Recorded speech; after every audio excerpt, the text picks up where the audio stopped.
Meus caros e minhas caras, alunos e alunas da disciplina de propriedade intelectual, assim como venho fazendo nas últimas semanas, eu passo aqui agora então para trazer novamente uma síntese da aula que a gente teve essa semana, tanto para a turma do dia 13 quanto a turma do dia 14, em que a gente tratou de alguns aspectos novamente, fazendo uma revisão de um assunto que a gente viu na semana anterior, um pouco, que é a questão do software, a tutela jurídica do software, num primeiro momento, né? E depois, no segundo momento, a gente conversou um pouco sobre o aspecto do direito penal associado à matéria de propriedade intelectual. Bom, então, em rápida síntese, como é de costume, nós tratamos de rever ou relembrar o assunto da semana anterior, porque lá na semana anterior a gente usou um PowerPoint, né, específico, um PowerPoint um pouco menor, chamado PI Software, que vocês podem encontrar ali no Blackboard, onde tinha então um resumo dos principais aspectos legais da proteção jurídica do software. Esse resumo, ou seja, esse material desse PowerPoint que eu acabei de citar, ele é então uma parte, o principal do que a gente encontra na Lei 9609 de 98, que seria então a lei que trata especificamente do software, da tela jurídica, enfim, do programa de computador. Então a gente, partindo do nosso estudo que a gente já tinha feito nesse PowerPoint, nós durante a aula passada agora olhamos em conjunto a lei específica, né? A gente abriu lá o site, pegou a lei específica do software e a gente viu já desde o primeiro artigo dela, da lei que eu estou falando agora, é a 9609 de 98. Desde o primeiro artigo dela, nós vimos já um conceito legal de programa de computador, tal qual está lá no nosso PowerPoint. E depois a gente destacou uma coisa interessante, até porque se fez referência também a isso nesse material lá dos slides, que é o artigo 2º da lei. O artigo 2º da lei fala que o regime de proteção à propriedade intelectual de programa de computador é o conferido às obras literárias pela legislação de direitos autorais e conexos vigente no país, observado o disposto nessa lei. E vimos ainda um pouco mais na sequência, ainda no parágrafo 1º do artigo 2º, que não se aplicam ao programa de computador as disposições relativas aos direitos morais, ressalvado a qualquer tempo o direito do autor de reivindicar a paternidade do programa de computador e o direito do autor de opor-se a alterações não autorizadas, etc. O que eu queria destacar com isso, conforme a gente fez na aula? Nós sabemos que o direito do autor ele tem um regramento muito claro, muito específico sobre diversos tipos de produção intelectual humana. Nós encontramos tudo isso na Lei 9610 de 98, que a gente já fez algumas referências quando a gente estudou especificamente o direito autoral. Mas o programa de computador, ele é um tipo de produto, vamos dizer assim, de propriedade intelectual, que fica um pouco na divisa entre duas coisas, vamos assim dizer, né? Por quê? Porque ele se assemelha muito em vários aspectos às diretrizes do direito autoral, inclusive isso é próprio do programa de computador, conforme a própria lei que trata disso, né? Porém, em outro aspecto se difere. Um dos aspectos que difere foi essa menção que eu fiz agora, que é aquela que se refere aos direitos morais. Nós sabemos que no direito do autor nós temos os direitos patrimoniais e os direitos morais do autor, né? Então, essa diferença é importante fazer. Já no programa de computador, nós temos que não se aplicam essas diretrizes amplas sobre direitos morais no programa de computador. Nós vamos falar mais no aspecto patrimonial. Bom, a gente também viu na nossa análise que a gente fez nessa lei, que lá está escrito claramente também que a proteção aos direitos que trata essa lei do programa de computador, essa proteção não se dá apenas em caso de registro deste programa. E aí entra o outro ponto que eu tinha destacado, que é o programa de computador, não obstante ele ser muito parecido em vários aspectos, legais inclusive, com o direito do autor, ele é registrado, quando assim a pessoa desejar, junto ao INPI. Então, o INPI, como vocês já viram em outras aulas, é a autarquia federal que recebe os registros, né, de várias sub-áreas da propriedade intelectual e inclusive os pedidos de patentes. Nesse caso, a gente viu agora que o programa de computador também pode, se assim o detentor dos direitos patrimoniais quiser, ocorrer o registro lá no INPI. Então vejam que há uma certa dualidade, vamos assim dizer, das características do programa de computador. Registro no mesmo local onde se faz o registro de propriedade industrial, mas com características muito relacionadas ao direito do autor.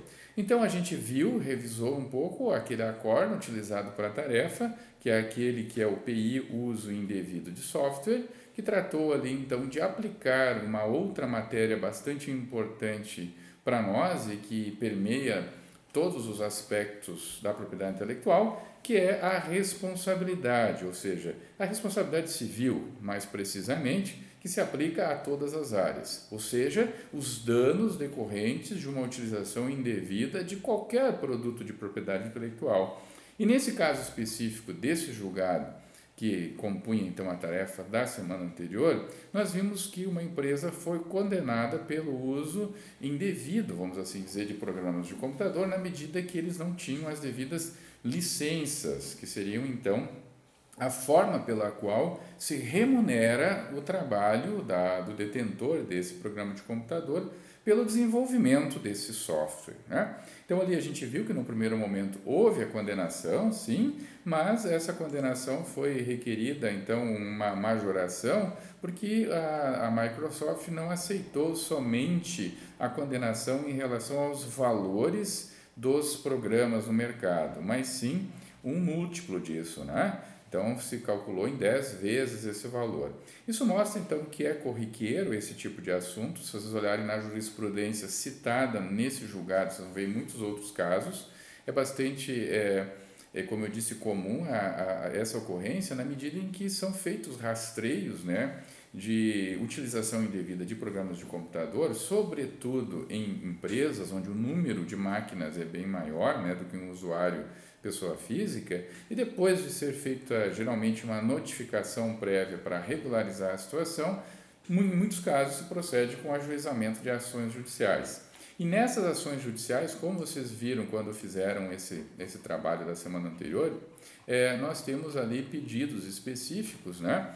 Mas que basicamente se dividiam em duas coisas, que seria o pagamento de uma indenização, que seria no caso um dano material, e a proibição de utilização desses programas sem a devida regularização.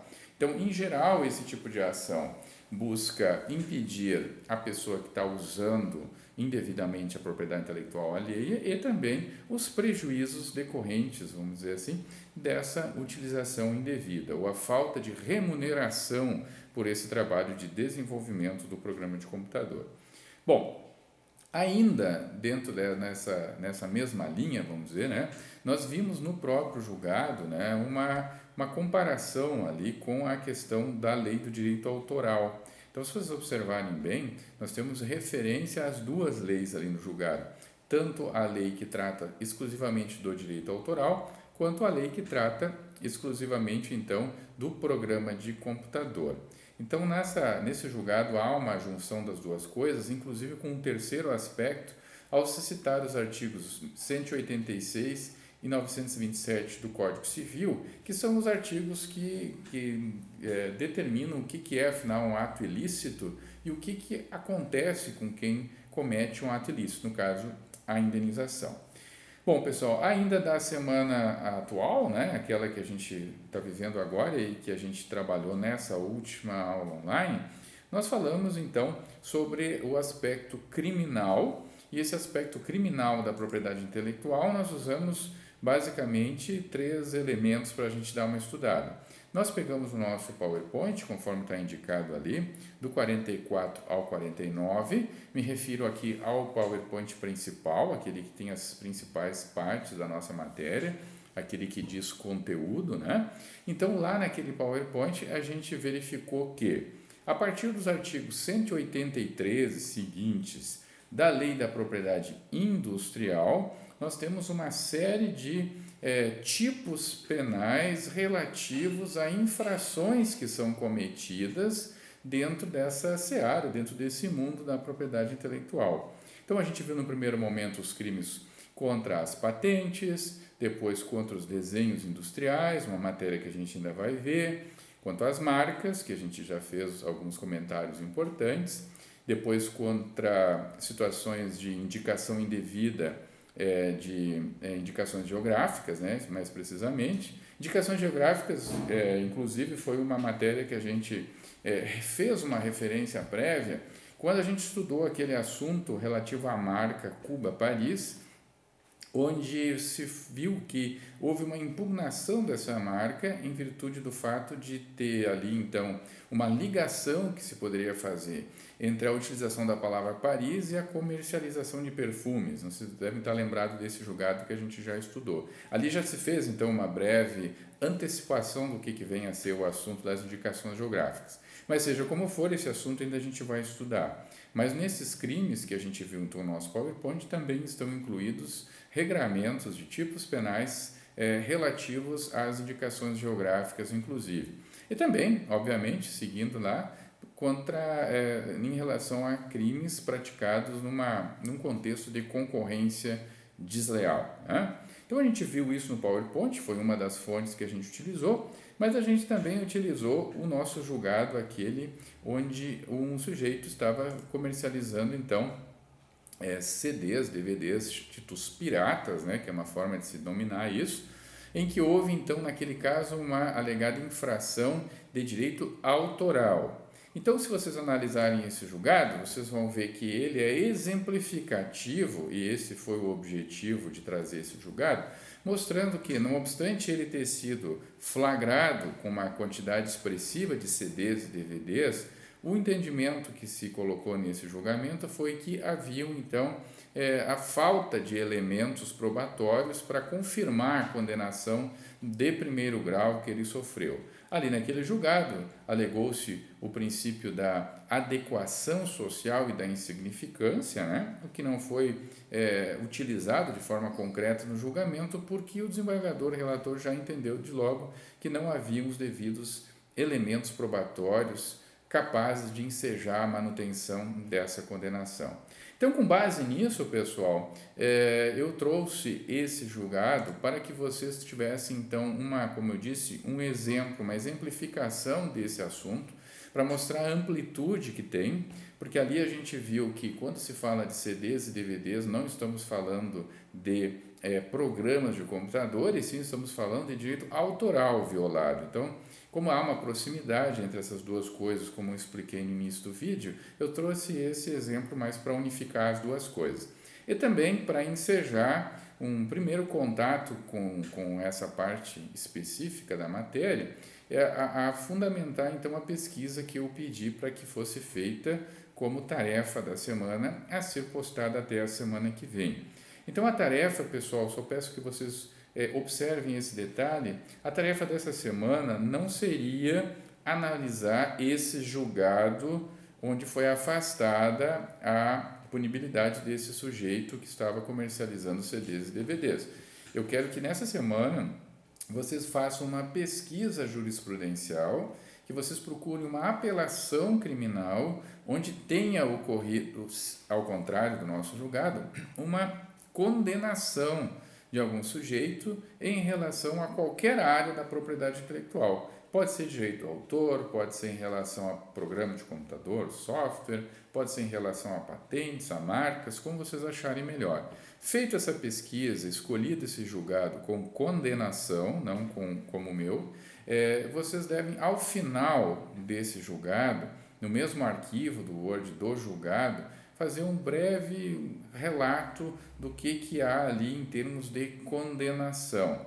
Eu não estou pedindo aqui um relatório completo do julgado, ao contrário das outras semanas. Eu peço aqui que vocês façam apenas uma espécie de síntese, né, menor, vamos assim dizer, do que vocês estavam acostumados a escrever, para que vocês coloquem ali um pouco sobre um comentário de vocês em relação ao crime especificamente cometido, como ele se caracterizou e como foi então essa condenação que a pessoa recebeu. Então vocês escrevem isso no próprio julgado, ali no próprio arquivo do julgado, salvem com o nome de vocês e postem lá como tarefa. Bom, esse seria então o meu recado dessa semana, com uma síntese do que foi visto. Solicito que vocês busquem esses materiais, leiam esses materiais, quem não ainda o fez, e que vocês então procurem esse julgado como uma tarefa para a semana seguinte. Muito obrigado e até a próxima.